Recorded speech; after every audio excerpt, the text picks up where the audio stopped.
Hai semuanya, kadang hidup terasa nggak adil. Rasanya kita udah berusaha sekuat tenaga, udah melakukan segalanya, tapi hasilnya tetap nggak sesuai harapan. Ada orang yang terlihat santai-santai aja, tapi rezekinya lancar, hidupnya bahagia, dan jalannya mulus. Sementara kita, yang rasanya udah jungkir balik berjuang, malah ketemu masalah terus. Di titik ini, wajar banget kalau perasaan kita campur aduk. Sedih, iya. Capek iya, bahkan kadang muncul rasa iri dan kecewa. Tapi di balik semua itu, ada satu kebiasaan yang sering muncul tanpa sadar, mengeluh. Kita mulai merasa dunia nggak adil, merasa Tuhan nggak sayang, merasa semua orang lebih beruntung. Lalu kita terjebak dalam lingkaran pikiran itu sendiri, sampai-sampai lupa satu hal penting. Mengeluh nggak akan pernah mengubah keadaan. Mengeluh itu manusiawi, kita semua pasti pernah melakukannya. Tapi masalahnya muncul ketika mengeluh jadi kebiasaan. Kita jadi terbiasa membandingkan diri dengan orang lain, terbiasa menyalahkan keadaan, dan lupa bahwa ada hal-hal yang sebenarnya masih bisa kita kendalikan. Kalau dipikir-pikir, hidup memang nggak pernah janji bakal selalu adil. Ada orang yang lahir di keluarga kaya, ada yang harus berjuang dari nol, ada yang karirnya melesat cepat, ada yang tertatih-tatih mencari pijakan, ada yang selalu sehat, ada yang diuji sakit sejak kecil. Tapi bedanya, orang yang bisa bangkit bukan berarti hidupnya lebih mudah. Mereka cuma memilih untuk nggak berlama-lama tenggelam dalam rasa kecewa dan memilih melakukan sesuatu tentang itu. Masalahnya, pikiran kita seringkali membohongi kita. Ketika ada masalah, otak kita akan langsung memprosesnya sebagai ancaman dan membuat kita ingin melarikan diri. Kita jadi mencari kambing hitam supaya perasaan kita lebih ringan. Kadang kita menyalahkan orang tua karena keadaan ekonomi, menyalahkan pasangan karena kurang support, menyalahkan teman karena nggak membantu, bahkan sampai menyalahkan nasib. Padahal, semua itu cuma bikin kita stuck di situ-situ aja. Semakin sering kita mengeluh, semakin banyak energi yang habis, tapi bukan untuk bergerak maju, melainkan hanya untuk memikirkan betapa salahnya hidup ini pada kita. Ironisnya, semakin kita fokus pada apa yang salah, semakin banyak hal salah yang terasa nyata. Pikiran kita membesar-besarkan masalah, dan akhirnya kita merasa nggak punya jalan keluar. Sebenarnya ada satu kenyataan yang harus kita terima. Hidup memang tidak akan pernah sepenuhnya adil. Kalau kita menunggu keadilan sempurna datang, kita bakal menunggu selamanya. Dunia ini bukan tempat yang selalu sesuai ekspektasi kita. Kadang orang baik disakiti, orang jujur kalah, orang kerja keras kalah dari yang curang, dan orang yang kita sayangi pergi lebih cepat. Tapi justru karena dunia ini nggak adil, kita punya pilihan. Kita bisa memilih untuk terus mengeluh, atau kita bisa memilih untuk menerima kenyataan dan mencari cara supaya bisa berdiri lebih kuat. Menerima kenyataan bukan berarti pasrah. Banyak orang salah paham tentang ini. Mereka pikir kalau kita menerima, artinya kita menyerah dan berhenti berusaha. Padahal penerimaan adalah langkah awal untuk bertindak. Kita nggak bisa melawan sesuatu yang kita sendiri nggak mau akui. Misalnya kita merasa hidup kita susah karena gaji kecil. Kalau kita terus menyangkal dan menyalahkan keadaan, ya gaji kita nggak akan naik-naik.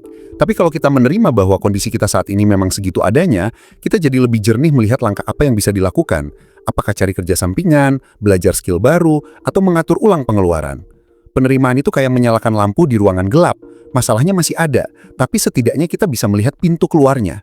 Seringkali, masalah kita bukan cuma soal apa yang terjadi di luar diri, tapi bagaimana kita memandang apa yang terjadi. Pikiran negatif punya cara unik untuk memperbesar penderitaan. Misalnya, kalau ada satu kegagalan, pikiran kita langsung loncat ke kesimpulan, hidupku gagal total, atau aku memang gak akan pernah sukses. Padahal satu kegagalan belum tentu menentukan segalanya. Kita cuma belum menemukan cara yang tepat. Tapi karena kita sibuk memarahi diri sendiri dan merasa dunia gak adil, akhirnya kita berhenti mencoba. Dan disitulah lingkaran setannya mulai. Gagal, mengeluh, berhenti mencoba, nggak ada perubahan, makin merasa gagal, makin mengeluh. Kabar baiknya, ada cara buat keluar dari lingkaran itu. Pertama, kita harus melatih diri untuk mengganti fokus. Alih-alih fokus pada hal-hal yang nggak bisa kita kontrol, coba lihat apa yang masih bisa kita lakukan. Misalnya, kita nggak bisa memilih keluarga tempat kita lahir, tapi kita bisa memilih bagaimana kita membentuk masa depan. Kita nggak bisa mengatur ekonomi negara, tapi kita bisa belajar cara mengatur keuangan pribadi. Kita nggak bisa mengendalikan orang lain, tapi kita bisa mengendalikan cara kita merespons mereka. Menggeser fokus ini kelihatannya sepele, tapi dampaknya gede banget. Begitu kita berhenti memikirkan apa yang nggak bisa dikontrol, kita akan merasa punya kendali lebih atas hidup kita. Dan perasaan punya kendali itu bikin energi kita kembali terarah ke hal-hal produktif. Lalu, ada satu hal yang penting yang sering dilupakan. Bersyukur. Kita gampang banget melihat apa yang kurang sampai lupa menghargai apa yang sudah ada. Kita melihat orang lain punya rumah lebih bagus, pekerjaan lebih mapan, pasangan lebih perhatian, dan hidup lebih bahagia. Padahal, di saat yang sama, ada orang lain di luar sana yang mungkin berdoa ingin ada di posisi kita. Bersyukur bukan berarti kita berhenti mengejar impian, tapi bersyukur bikin hati kita lebih ringan. Dengan rasa syukur, kita bisa menghargai proses yang sedang dijalani tanpa terus-terusan terjebak dalam perasaan iri. Dan ketika hati lebih tenang, pikiran jadi lebih jernih untuk menemukan solusi. Kalau dipikir-pikir, hidup itu mirip kayak mendaki gunung. Kadang jalannya curam, kadang licin, kadang bikin capek banget sampai mau menyerah. Tapi kalau kita terus berhenti dan mengeluh soal betapa beratnya perjalanan, kita nggak akan pernah sampai ke puncak. Sementara orang lain yang diam-diam terus melangkah, walau pelan, akhirnya bisa menikmati pemandangan indah di atas sana. Jadi rahasianya bukan siapa yang paling kuat atau paling pintar, tapi siapa yang paling mau terus jalan. Dan satu hal penting, nggak ada yang namanya perjalanan sempurna. Bahkan orang yang terlihat berhasil pun pasti pernah jatuh, pernah salah, dan pernah merasa dunia nggak adil pada mereka. Bedanya, mereka memilih bangkit lebih cepat. Mengeluh itu cuma bikin kita lelah 2 kali. Lelah karena masalahnya, lelah karena pikiran negatifnya. Tapi bertindak sekecil apapun selalu bikin hidup sedikit lebih ringan. Misalnya, ketika kita stres karena keuangan, buka catatan, hitung ulang, bikin rencana pengeluaran, dan cari peluang tambahan. Atau ketika kita merasa stuck di pekerjaan, ambil waktu untuk belajar skill baru, cari relasi, atau bahkan pikirkan jalur karir lain. Setiap langkah kecil memberi rasa kemajuan, dan rasa kemajuan itu lebih menyembuhkan daripada 1000 kata motivasi. Karena pada akhirnya, yang bikin kita bangkit bukan seberapa banyak kita tahu harus apa, tapi seberapa mau kita memulai langkah pertama. Kalau kamu sekarang lagi merasa dunia nggak adil, coba tarik napas sebentar. Sadari bahwa kamu nggak sendirian. Banyak orang di luar sana juga berjuang dengan caranya masing-masing. Bedanya, sebagian orang memilih bertindak, sebagian memilih diam dan mengeluh. Dan dunia nggak akan berhenti hanya karena kita berhenti. Jadi kalau hidup terasa keras, justru disitulah kesempatan buat kita melatih diri jadi lebih tangguh. Ada satu kalimat bagus yang sering saya ingat. Hidup itu bukan tentang menunggu badai reda, tapi belajar menari di tengah hujan. Kita nggak bisa mengontrol kapan badai datang, tapi kita bisa memutuskan bagaimana cara kita berdiri menghadapinya. Kadang kita terlalu sering berharap hidup akan berjalan sesuai rencana kita. Kita berharap kalau kita rajin belajar, pasti dapat nilai bagus. Kalau kita kerja keras, pasti karir akan naik cepat. Kalau kita baik sama orang, pasti orang akan baik balik ke kita. Tapi kenyataannya, dunia nggak selalu bekerja dengan logika itu. Ada orang yang kerjanya santai, tapi rezekinya lancar. Ada orang yang belajar mati-matian, tapi hasil ujian tetap jelek. Ada orang yang udah sabar banget sama pasangannya, tapi ujung-ujungnya tetap disakiti. Semua ketidakpastian ini bikin kita sering bertanya-tanya, kenapa harus aku? Kenapa hidupku gini? Pertanyaan itu wajar kok. Tapi masalahnya, kalau kita terlalu lama terjebak di pertanyaan kenapa, kita jadi lupa nanya bagaimana. Bagaimana caranya aku bisa keluar dari masalah ini? Bagaimana caranya aku bisa belajar dari kegagalan ini? Bagaimana caranya aku bisa melanjutkan hidup walau keadaannya nggak sesuai keinginan? Mengubah pertanyaan itu penting, karena otak kita akan bekerja mengikuti arah fokusnya. Kalau kita fokusnya terus pada rasa kecewa, otak akan cari-cari bukti buat memperkuat keyakinan itu. Tapi kalau fokusnya ke solusi, otak kita otomatis jadi lebih kreatif menemukan jalan keluar. Salah satu kunci terpenting buat berhenti mengeluh adalah menerima kenyataan. Ini bagian yang paling susah, karena ego kita sering menolak untuk menerima sesuatu yang bikin sakit. Tapi justru di situ kekuatannya. Penerimaan bukan berarti pasrah atau menyerah, melainkan menyadari apa yang memang di luar kendali kita dan apa yang masih bisa kita ubah. Misalnya, kita nggak bisa memilih di keluarga mana kita dilahirkan.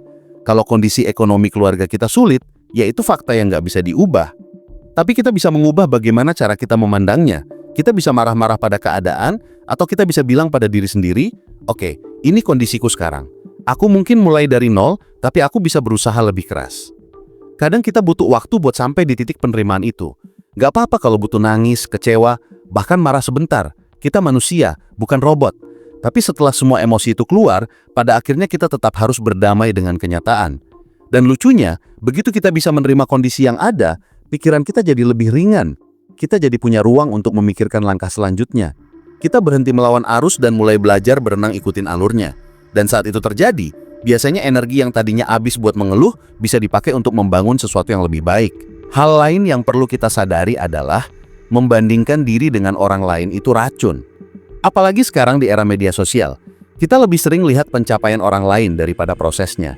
Kita lihat teman upload foto liburan ke luar negeri, kita merasa iri. Kita lihat orang lain beli mobil baru, kita jadi minder. Kita lihat seseorang sukses bikin bisnis, kita langsung mikir hidup kita gagal total. Padahal kita cuma melihat potongan kecil dari kehidupan mereka. Kita nggak tahu berapa banyak gagal yang mereka alami sebelumnya, berapa banyak kerja keras yang mereka lakukan, dan seberapa sering mereka juga menangis diam-diam. Masalahnya, ketika kita terlalu fokus pada hidup orang lain, kita jadi lupa hidup kita sendiri. Kita sibuk menyesali kenapa orang lain bisa begini dan kita enggak. Padahal energi itu bisa dipakai untuk memperbaiki diri. Jadi, coba kurangi kebiasaan membandingkan diri. Kalau memang mau membandingkan, bandingkanlah diri kita dengan diri kita yang kemarin. Apakah kita sudah jadi sedikit lebih baik dari sebelumnya? Apakah ada hal baru yang sudah kita pelajari? Apakah kita sudah berani mencoba sesuatu yang sebelumnya kita takuti? Perbandingan semacam ini jauh lebih sehat dan produktif. Selain itu, ada satu hal penting yang jarang dibicarakan. Berhenti mengeluh bukan berarti memendam perasaan. Banyak orang salah paham soal ini. Mereka pikir kalau kita berhenti mengeluh, berarti kita harus kelihatan selalu kuat, nggak boleh nangis, dan nggak boleh cerita sama siapapun. Padahal bukan begitu. Berhenti mengeluh artinya kita berhenti berputar-putar di masalah yang sama tanpa arah. Kita boleh kok cerita sama orang, boleh banget curhat, asal tujuannya untuk mencari dukungan atau solusi, bukan sekedar mengulang-ulang keluhan yang sama. Ada bedanya antara curhat untuk mencari jalan keluar dengan curhat yang cuma memupuk rasa putus asa. Kalau kita mau lebih jernih dalam menghadapi masalah, kita juga perlu belajar memilah pikiran sendiri. Kadang pikiran kita penuh dengan suara-suara negatif yang nggak benar-benar membantu. Suara yang bilang kamu nggak cukup pintar, kamu pasti gagal, kamu nggak pantas bahagia, dan semacamnya. Padahal, suara-suara itu cuma hasil dari rasa takut kita sendiri, bukan kenyataan. Kita bisa melatih diri untuk mengamati pikiran-pikiran itu tanpa langsung percaya padanya. Ketika muncul pikiran negatif, coba berhenti sebentar dan tanya ke diri sendiri. Apa benar ini fakta? Atau ini cuma asumsi? Dengan latihan seperti ini, kita jadi lebih mudah memilah mana pikiran yang layak diikuti dan mana yang harus kita lepaskan. Dan yang nggak kalah penting, kita harus ingat bahwa perubahan butuh proses. Kadang kita ingin semuanya instan. Kita ingin hari ini berubah pikiran, besok hidup langsung lebih baik. Tapi kenyataannya, semua butuh waktu. Orang yang kelihatan tenang menghadapi masalah, bukan karena dia nggak punya masalah, tapi karena dia sudah melatih dirinya berkali-kali. Sama seperti otot, mental kita juga butuh latihan. Setiap kali kita memilih untuk berhenti mengeluh dan mulai mencari solusi, mental kita jadi sedikit lebih kuat. Setiap kali kita jatuh lalu bangun lagi, kita membangun ketangguhan yang sebelumnya nggak kita sadari. Proses ini mungkin terasa lambat, tapi percayalah, setiap langkah kecil akan menuntun kita ke tempat yang lebih baik. Kalau kamu merasa dunia lagi keras banget sama kamu sekarang, ingatlah satu hal, kamu nggak sendirian. Banyak orang yang terlihat baik-baik saja, padahal di balik senyumnya, mereka juga punya perjuangannya sendiri. Bedanya, sebagian orang memilih terus mengeluh, sementara sebagian lainnya belajar dan bergerak. Kita nggak bisa mengontrol segala hal, tapi kita selalu punya kendali atas satu hal, bagaimana kita merespons hidup ini. Dan respons itulah yang akan menentukan arah hidup kita ke depan. Perlahan-lahan, kita juga perlu belajar mempercayai proses. Kadang apa yang sekarang kita anggap kegagalan, di masa depan ternyata jadi alasan kita bisa tumbuh. Kadang yang sekarang kita lihat sebagai ketidakadilan, justru memaksa kita belajar sesuatu yang lebih berharga. Memang, saat kita masih ada di dalam masalahnya, semua itu nggak kelihatan. Rasanya cuma sakit, lelah, dan bingung. Tapi kalau kita mau terus jalan, satu langkah demi satu langkah, suatu hari nanti kita bisa menoleh ke belakang dan bilang, oh, ternyata aku bisa sampai sejauh ini. Dan saat itu, kita bakal sadar bahwa hidup memang gak selalu adil, tapi kita bisa memilih untuk tetap kuat. Kalau kita mau jujur, berhenti mengeluh dan mulai bertindak bukanlah sesuatu yang mudah. Apalagi kalau kita sudah lama terjebak dalam kebiasaan melihat sisi negatif dari hidup. Kadang, rasanya seperti melawan gravitasi. Mengeluh itu terasa alamiah dan sering jadi cara kita melampiaskan perasaan. Tapi kalau mau hidup berubah, kita harus berani mengambil jalan yang berbeda. Kita perlu melatih diri untuk lebih sadar, lebih terarah, dan lebih bertanggung jawab terhadap pilihan-pilihan kita sendiri. Karena pada akhirnya, hidup ini bukan tentang apa yang dilakukan orang lain kepada kita, tapi tentang apa yang kita lakukan terhadap diri kita sendiri. Salah satu strategi yang bisa kita lakukan adalah mengenali pola kebiasaan mengeluh. Coba perhatikan, biasanya kita mengeluh tentang apa? Apakah tentang pekerjaan, keuangan, pasangan, keluarga, teman, atau bahkan tentang diri sendiri? Kita seringkali nggak sadar betapa seringnya kita mengeluh sampai kita benar-benar memperhatikannya. Coba lakukan eksperimen kecil. Selama 1 hari penuh, perhatikan setiap kali kita ingin mengeluh. Bisa ditulis di catatan ponsel atau buku kecil. Misalnya, mengeluh soal macet, atau mengeluh soal bos yang marah, atau mengeluh soal badan capek. Begitu kita sadar seberapa sering kita melakukannya, kita jadi lebih paham pola pikir kita sendiri. Ini penting, karena kesadaran adalah langkah awal perubahan. Setelah tahu polanya, langkah berikutnya adalah mengganti keluhan dengan pertanyaan yang membangun. Misalnya, daripada bilang, "Kenapa sih kerjaanku banyak banget?" Kita bisa menggantinya dengan, "Gimana caranya supaya aku bisa kelola kerjaanku lebih efisien?" Atau daripada mengeluh, "Kenapa gajiku segini-segini aja?" Kita bisa tanya, "Apa skill yang bisa aku pelajari biar pendapatanku naik?" Pertanyaan itu sederhana, tapi efeknya besar. Otak kita jadi terlatih untuk mencari solusi, bukan sekedar memikirkan masalah. Dan semakin sering kita melatihnya, semakin otomatis pola ini terbentuk. Selain itu, kita perlu melatih diri untuk membedakan antara masalah dan ketidaknyamanan. Banyak orang mengeluh bukan karena mereka menghadapi masalah besar, tapi karena merasa nggak nyaman. Misalnya, bangun pagi untuk olahraga terasa berat. Akhirnya kita bilang, hidupku capek banget. Padahal, rasa capek itu cuman ketidaknyamanan sementara, bukan masalah besar. Kalau kita bisa belajar menerima sedikit ketidaknyamanan, hidup akan terasa lebih ringan. Bahkan banyak keberhasilan besar datang dari kemampuan seseorang bertahan di situasi yang nggak nyaman. Orang yang belajar skill baru akan merasa frustasi di awal, tapi mereka terus jalan. Orang yang menabung mungkin harus menahan diri untuk nggak belanja berlebihan, tapi akhirnya mereka bisa mencapai targetnya. Jadi, melatih diri untuk berdamai dengan rasa nggak nyaman adalah salah satu kunci penting untuk mulai bertindak. Kemudian, kita perlu memecah masalah besar jadi langkah-langkah kecil. Seringkali, kita merasa overwhelmed karena melihat masalah sebagai satu gunung besar yang mustahil didaki. Misalnya, kalau kita punya utang besar, kita bisa merasa lumpuh dan hanya bisa mengeluh. Gimana caranya aku bayar ini semua? Padahal kalau kita pecah jadi target kecil, masalahnya jadi lebih bisa dihadapi. Misalnya, fokus dulu melunasi utang terkecil, kemudian pindah ke yang lebih besar. Atau kalau kita mau ganti karir, jangan langsung berharap bisa dapat pekerjaan impian dalam semalam. Mulai saja dengan belajar skill baru 30 menit per hari. Langkah kecil ini mungkin terlihat sepele, tapi ketika dijalani konsisten, dampaknya bisa luar biasa. Strategi berikutnya adalah melatih rasa syukur setiap hari. Banyak penelitian psikologi menunjukkan bahwa orang yang rutin melatih rasa syukur cenderung lebih bahagia, lebih tenang, dan lebih optimis menghadapi hidup. Caranya nggak rumit. Setiap malam sebelum tidur, tulis 3 hal yang kamu syukuri hari ini. Bisa sekecil apapun. Misalnya, bisa makan enak, bisa ngobrol sama temen, atau masih punya tubuh yang sehat. Ketika kita membiasakan diri menghargai hal-hal kecil, pikiran kita jadi lebih jernih. Mengeluh jadi berkurang karena fokus kita bergeser dari apa yang kurang ke apa yang sudah ada. Dan kalau hati lebih tenang, energi kita untuk bertindak pun jadi lebih besar. Kita juga perlu belajar mengatur ekspektasi. Seringkali kita kecewa bukan karena apa yang terjadi, tapi karena harapan kita terlalu tinggi. Kita berharap orang lain selalu memahami kita, berharap pekerjaan berjalan mulus, berharap hubungan selalu harmonis. Begitu kenyataan nggak sesuai ekspektasi, kita frustrasi. Padahal, masalahnya bukan pada hidupnya, tapi pada caranya kita menaruh harapan. Bukan berarti kita nggak boleh punya mimpi atau target besar, tapi penting untuk realistis. Hidup akan lebih tenang kalau kita belajar menerima bahwa nggak semua hal berjalan sesuai keinginan.